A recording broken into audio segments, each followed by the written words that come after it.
Mungkin karena nggak ada restu juga. Mungkin doa ayahku kenceng banget, kayaknya Allah sayang banget sama ayah nih. Ya.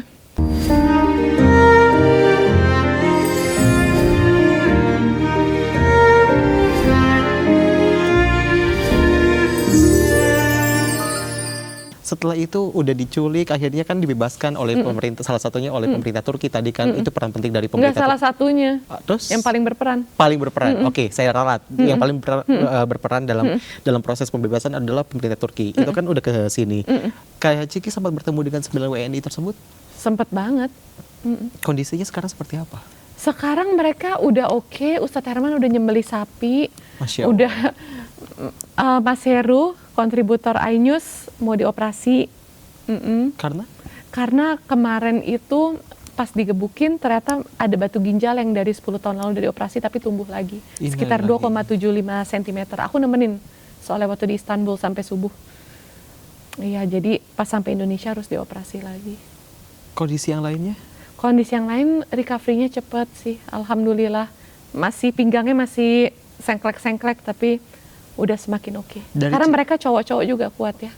Dari cerita yang Kak Ciki dapetin kayak gitu dari 9 WNI yang sempat diculik, mereka tuh rata-rata apa yang ditindakan oleh tindakan militer Israel yang mereka terima tuh apa aja? Banyak banget.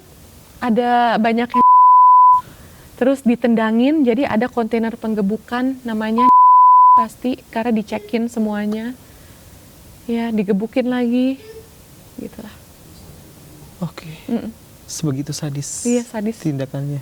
Jadi gitu, mereka itu tahu pasti nggak bisa nahan lama. Jadi selama mereka bisa menahan, mereka menyiksanya ya begitu. Luar biasa ya, tidak terbayang apa yang dirasakan seperti itu oleh 9 WNI yang diculik. Memang delegasi negara lain tuh banyak banget yang jauh lebih parah karena mereka benar-benar lebih wow ya, teriak-teriak Free Palestine, dijambak. Yang kalau kalian lihat ada di videonya Ben Gvir, salah satu menteri Israel, ada teman kami orang Irlandia namanya Kat, perempuan, teriak Free Palestine terus dijambak. Itu hanya 1/10-nya kali siksaan yang kita lihat ya, yang aslinya dilakukan ke semua partisipan dari berbagai negara. Oke. Iya, dan siksaan yang kejam juga dilakukan ke teman-teman yang punya tato-tato Palestina. Jadi kan mereka hanya boleh memakai baju lapisan paling dalam ya. Kalau di dalamnya misalnya pakai jaket tapi dalamnya nggak pakai baju apa-apa, ya udah boleh pakai jaketnya. Tapi di dalamnya kalau misalnya masih pakai kutang, pakai kaos, itu yang paling terakhir. Nah, karena dibukain, ketahuan kan tato-tato Palestina itu biasanya dapat siksaannya lebih brutal. Tidak terbayang kayak gitu ya Kak. Iya. Kayak kekejaman dari yang dilakukan oleh militer Israel seperti apa. Tapi kalau boleh diingat lagi, dimention lagi seperti itu, dari proses akhirnya mereka bisa terbebas itu berarti negosiasinya seperti apa sih Kak? Negosiasinya itu adalah setiap hari ngasih appeal sampai 4 kali lebih. Lalu ini ada perannya Hakan Fidan, Menlu Turki. Itu karena yang si adalah itu Israel, tapi dia membela Palestina atau seperti apa sih tadi? Jadi adalah attorney itu adalah grup legal yang memang keren banget sih dari dulu. Mereka aktivis-aktivis Palestina. Oh, dari ini tuh udah adanya dari dulu, bukan dari karena dulu. ada GSF-nya? Enggak, dari dulu adalah namanya, adalah attorney. Itu mereka berpaspor Israel tapi aktivis Palestina. Agamanya aku nggak tahu, tapi nggak ada yang pakai kerudung. Tapi dia membela Palestina. Banget.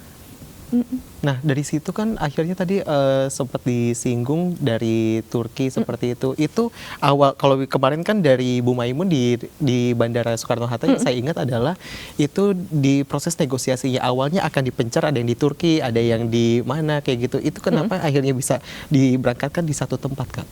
Itu proses negosiasi yang dilakukan oleh Turki juga. Berangkat di satu tempat. Iya, maksudnya dari proses pelepasan dari Israel tadinya kan ada terpencar. Ya, itu termasuk karena dari Turki yang mengeluarkan. Tadinya Turki kan membawa delegasinya 90 orangan dengan satu pesawat Turkish Airlines. Akhirnya pemerintah Turki mempersiapkan 3 pesawat Turkish Airlines dan mengeluarkan semuanya. Yang dilakukan oleh Indonesia yang Kak Ciki tahu? Setahu aku sih mereka beliin tiket untuk pemulangan 9 delegasi Indonesia. Dari? Ya dari mereka. Oke. Udah tiket pulang ke Indonesia dari Istanbul ya. Heeh. Dari Istanbul ke Indonesia 9 delegasi dibelikan tiket oleh pemerintah Indonesia. Terima kasih pemerintah Indonesia.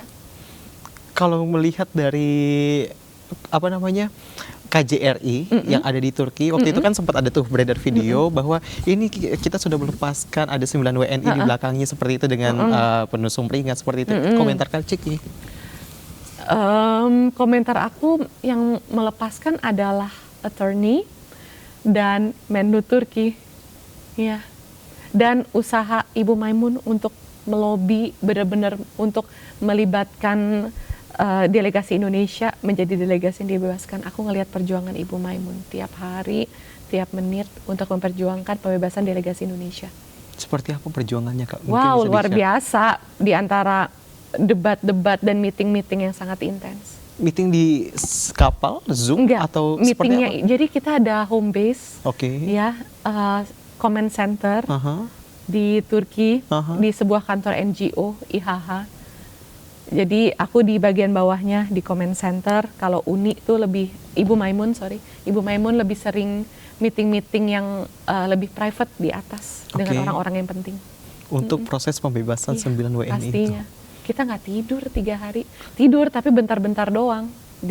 Ya aku bikin sebuah sudut untuk aku tidur. Aku taruh papan-papan yang biasa buat cubicle. Aku jajarin bangku terus aku tidur gitu. Menyempat-nyempatkan waktu Iya, tidur. menyempat-nyempatkan. Karena sebegitu urgentnya untuk Intens, itu nyawa teman-teman 9 sahabat-sahabat yang harus diselamatkan. Dan beban moral juga kan, karena aku ngurus untuk orang tua, istri, dan lain sebagainya. Jadi emang kita mengurus tuh itu dalam artian apa Kak? nge-handle mentalnya. Oke. Setiap berita yang belum bisa kita sebarkan, kita kasih tahu ke grup friends and family supaya mereka ke-update dan lebih ngerasa tenang. Karena jujur, ketahanan mental keluarga Indonesia dan keluarga para delegasi aktivis dunia lain tuh rada beda. Oke. Kalau orang-orang bule kayak udah lebih kuat gitu. Lebih strong gitu. Kalau keluarga delegasi Indonesia ya masih sangat khawatir, jadi harus di-comforting. Contohnya seperti perasaannya. apa sih Kak? Yang perbedaannya tuh cukup mencolok seperti itu. Iya, panik lah. Panik dan khawatir dan nangis gitu-gitu. Itu ada sempat mungkin Kak Ciki yang bisa di-share mungkin apakah pernah kayak ini nih karena ikutan ini jadi kayak gini, Ya, gimana adalah tanggung jawabnya beberapa. misalnya? Ada beberapa tapi kayaknya Apa usaha dari Kak Ciki? nggak ada akhirnya? manfaatnya untuk aku up. Oke. Karena ya akan menciptakan friksi aja. Yang kita perlukan adalah semangat persatuan untuk bisa menjebloskan Israel ke berbagai ke ICJ. Ke ICJ Untuk supaya ada melaporkan berbagai kejahatan yang mereka lakukan. supaya ada efek jerah juga dari Iya. Israelnya. Akankah kapok Kak Ciki dengan adanya kemarin? Enggak, tujuan kita itu belum tercapai. Tujuan kita berlayar itu adalah untuk membebaskan tawanan-tawanan Palestina. Masih ada 9.000 lebih yang ditahan. Masih ada Dr. Hussam Abu Safia yang ditahan karena memperjuangkan untuk terus merawat pasien Palestina di rumah sakit Kamal Adwan. Ada Dr. Adnan Al-Bursh yang meninggal di penjara, diperkosa dan disiksa. Astagfirullah. Itu belum bebas semuanya. Karena mereka ada namanya detainee yang orang-orang Palestina itu bisa ditahan tanpa ada landasan hukum yang jelas. Mereka nggak ada. Mereka tidak ada hukum yang bisa melindungi. Kalau kita kan ada international law. Kalau mereka, jadi perjuangan ini masih panjang. Perjuangan ini masih Iya. panjang. Akan terus dilanjutkan Tawanan-tawanan Palestina masih belum bebas. Ada 9.000 lebih, hampir 10.000. dan akan terus dilanjutkan. Iya, akan terus dilanjutkan. Dan Dan semoga aku terus Allah beri kesempatan untuk bisa memperjuangkan ini. Dan Kak Ciki akan terus ikut berlanjut. Pengen terus usaha, semoga dapat restunya ya, Ayah. Tapi ini menarik karena tadi di awal belum clear gitu ngerasanya. Untuk akhirnya sampai diizinin tuh gimana Kak? Ya, along the way minta izin aja terus, kan bertahap pelayarannya. Oke, terus-terusan aja sampai Iya. akhirnya dikasih lampu hijau. Iya, tapi akhirnya juga aku nggak berlayar kan, kapal aku bocor.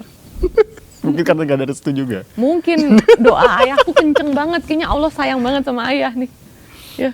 Terakhir Kak Ciki, jadi harapannya setelah mengikuti dan kedepannya akan mengikuti lagi apa? Harapannya semua tawanan Palestina bebas, harapannya genosida berhenti di Gaza, karena kenyataannya BOP itu tidak berpengaruh, karena bahkan di Idul Adha kemarin masih ada pengeboman keluarga Gaza di Gaza. Harapannya semoga occupied Palestine jadi Palestine lagi. Harapannya semoga Zionis musnah dari dunia. Semoga harapan-harapan tadi bisa Amin. tercapai Amin. sesegera mungkin, Amin. agar masyarakat Palestina juga Merdeka. bisa merdeka. Harapannya Baitul Maqdis merdeka dan kita sebagai umat muslim bisa sholat di Baitul Maqdis yang merdeka. Kak Ciki Fauzi, terima kasih Iya. sudah mau hadir di Deep Talk with Syam Hakung iNews TV. Siap, dengan senang hati.